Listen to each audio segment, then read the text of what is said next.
సెలవుల ముందు ఎగ్జామ్స్ ఎందుకు పెట్టారు అనే ప్రశ్న మీలో చాలామందికి రావడం సహజమే. అందుకే మా నిర్ణయాన్ని స్పష్టంగా చెప్పాలనుకుంటున్నాం. పండుగల మధ్యలో చదువు కొనసాగించాల్సి వస్తే విద్యార్థులకు ఒత్తిడి పెరుగుతుంది. ఒకవైపు పండగ వాతావరణం, మరోవైపు పరీక్షా భయం. ఈ రెండు కలిస్తే చదువుపై దృష్టి పూర్తిగా నిలబడదు.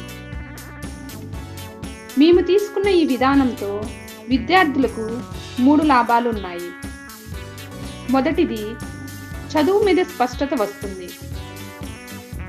రెండవది, పండుగ సమయంలో మానసిక ప్రశాంతత కలుగుతుంది. మూడవది, సెలవుల తర్వాత కొత్త ఉత్సాహంతో క్లాసులకు రావడం జరుగుతుంది. తల్లిదండ్రులారా, మీ పిల్లల చదువు మార్కుల వరకు మాత్రమే పరిమితం కాదు.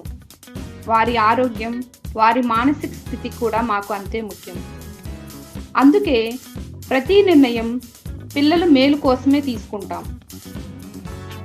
చదువు పూర్తి కావాలి, పండుగ ఆనందంగా ఉండాలి. ఈ రెండూ కలిసి సాధ్యమవుతాయని మేము నమ్ముతున్నాం.